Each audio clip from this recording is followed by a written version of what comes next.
They are cooked, they're edible. We're just going to take them to Flavour Town. Spill a lot so you ruin your presentation. Pro tip, always clean your grill while it's still hot. It's infinitely easier. And it is starting to rain, you know, benefits of the Great British Summer. You see that it's actually a, not heavy rain, but it's a consistent drizzle. But, you know, I don't need, come rain or shine, I'll be out here with a fire.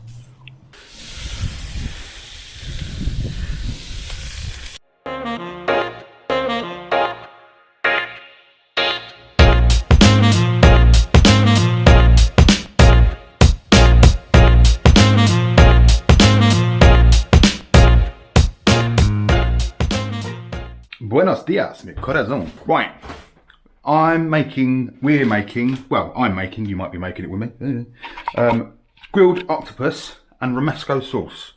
I had this in a great little restaurant in Padstow called, I think it's called Fish and Burgers, or Fish and Burgers? It's in Padstow, near the harbour, lovely little restaurant. If you ever go in that area of the world, grilled octopus and Romesco sauce. Romesco sauce, I think I've made it on the channel before. I'm not 100% sure. Really quite easy. It's Spanish. It's similar in that it's kind of a nut-based sauce, and it's got a similar consistency to pesto. Becoming a bit of a catchphrase, but at the top, this may or may not be traditional. It's just the way I've kind of learned how to make it. Quite similar, quite simple. So, we'll get to sauce in a sec. Lobster, octopus. Octopus, usually if you buy it, it will come frozen unless you go to your fishmongers to get it super fresh. It's even, probably if you get it to fishmongers, it's going to have been frozen and then defrosted. Most of it comes from the Atlantic. If you can get stuff from Portugal or Spain, that tends to be the best, although a lot of what you get in the supermarket, if you can find it frozen, it's going to be, if it's from like Asia, I think that wouldn't be Atlantic anyway, but a lot of the stuff might come from like the Philippines or Thailand, Indonesia. Try and skip that if you can. Stuff from like Mexico or the Caribbean is generally not too bad. The best stuff though is Portugal or Spain. If you get it, it will be frozen, usually. Freezing it with much seafood, frozen is fresh. I mean, if it's fresh, chances are it's not, unless you're getting it off the boat and the guy's like, I'll have those 2 scallops and that lobster, and it's still crawling about, then it's fresh. But if it's not fresh and it's caught at sea, it would have been frozen on the boat. So if you buy it frozen, it's not been defrosted and whatnot. So quality of it, especially with octopus, freezing it actually helps tender it, keep it a bit tender. Even so, for the best results with octopus, you need to boil it for a while. So I've not got loads here. They're kind of big-ish tentacles. That's been boiled. I boiled that for about an hour. Octopus is one of the few seafood things out there that you can't really overcook.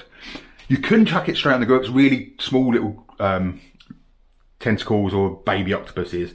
Chuck those on the grill straight away, they'll probably be alright. But if you're getting a bigger tentacle, they call them like it's a 2-sucker. It's 2 suckers wide. You need to boil it first. Defrost it overnight in the fridge. Boil it in a pan. Don't need to add salt. It's already quite briny. Boil it for 2 hours. Then if you wanted to, you could go chuck that straight on the grill now. But what I'm going to do is I'm going to chill it down, put it in the fridge for a couple of hours because I'm not ready to start getting the grill going and cooking stuff yet. You can go a couple of hours ahead of time, keep it chilled. You can't go like the night before, the day before, because it will start to dehydrate in the fridge and go a bit mealy. So we'll come back to that once we're outside and we're grilling. Back to the sauce. So Romesco sauce is made with char grilled peppers, nuts. Most recipes call for almonds. I actually prefer hazelnuts, but I couldn't find hazelnuts. And sherry vinegar are the most important ingredients, with a bit of smoked paprika, or hot paprika, paprika in general. A lot of time put bread in it as well, more for consistency. This is just like a white, stone-baked, ciabatta-esque roll. Just the one. Large handful of almonds, probably 80 grams. And I'm cheating using a jar of fire roasted peppers. These are mixed red and yellow. Usually you'd only use red, but it's what I've got. It doesn't really, red and yellow peppers, colour-wise a difference, but flavour-wise they're the same. You can use blanched almonds, you can use whole almonds, whatever. I have put these, tossed them in a little olive oil, torn up the bread, chucked in the almonds on a pan, stuck them in the oven for about, at 200 for about, checked them after 10, I think I ended up being there for 12, 15, just to get them a bit roasty toasty. You can use pre-roasted nuts if you want, but it's never quite the same. I would normally put a clove of garlic in here to roast off in the oven because I don't like Romesco with the raw garlic taste. I'm going to omit the garlic because of that reason, because I forgot to roast it and I haven't got time. This is also one of the few things that come out better in a food processor. You can do this in a pestle and mortar or even just on your chopping board like with a pesto, but there's no reason not to use a food processor. So we're going to put in our bread and all our nuts. If you haven't got a food processor, yeah, you can try a blender. I don't think an emulsion, a stick blender would work, but you can just whack it all up on a chopping board with rolling pin if you're that way inclined. So we're just going to chuck in the nuts, and first of all, just them in there. Let's give them a few pulses just to try and break them up. Just because I find if you do that, them on their own a couple of times, you get a better consistency. Then we're going to go in there with this whole jar, including the oil. Make sure it's in oil. You can buy these in brine and vinaigrette. You want grilled roasted peppers in oil. If you're doing this with grilled meats, obviously we're going to be grilling the octopus, you can fire roast your own peppers and go the whole hog. But this is a nice quick little cheat. This goes well with all fish, and also like really good with like grilled meats, fish. You can even use it as a salad dressing, and I mean it's not a pasta thing, but it wouldn't be bad with pasta either. So about half a teaspoon of, I like hot smoked paprika, just to add a little bit of heat there, and sherry vinegar. This is probably the most important, the only ingredient in this that I wouldn't swap for anything else apart from the roasted red peppers. You can get away with other vinegars. Sherry vinegar is just where it's at for this. Go in there with a tablespoon of the sherry vinegar. And I'm going to give it quite a decent hefty pinch of salt. And also just add a little crack of black pepper as well, just to complete the seasoning. And then we're going to blitz it up and blitz it up to the sort of consistency that I'm about to show you. But this, I'm going to cut to that because it's going to be noisy. Right, so yours will probably be a much darker red colour than this because you've used red peppers. I've used red and yellow. So this sort of consistency where it's almost like stuffing, you can use it at that consistency, but it's supposed to be more in the sort of realms of a, like I said, a pesto. So we're just going to go in with a couple of tablespoons of olive oil. Spanish extra virgin would be preferable. I'm just going to give that another blitz. Right, so I've gone for it with a bit more olive oil. This is more the sort of consistency. Even this, to be fair, is a little bit runny. I might go through it again with a little bit more oil. It's also a bit of toast. That needs a little bit more sherry vinegar for my liking, so I'm just going to go in there with another half a tablespoon or so. Give it another whiz-waz. So this is looking more like it now. There we go. Yeah, so a little bit more, not runny, but a bit more pesto-esque. So I'm just going to scoop this out into a container. So it's hard to, kind of like pesto. You just make small batches of pesto, but this will keep in the fridge for a week or so. But once you've made it, you're going to be putting it on everything. Even just on a bad toast with a fried egg for breakfast is nice. But it is so very, very nice. That's the sauce.